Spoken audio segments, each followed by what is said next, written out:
Hi everyone! Narinig nyo na ba yung sinasabing kung gusto mo may paraan, kung ayaw mo maraming dahilan?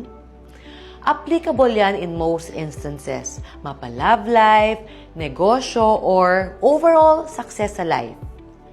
Kasi sa akin, pag gusto mong makuha ang isang bagay, unang-una mong gagawin is to stop making excuses.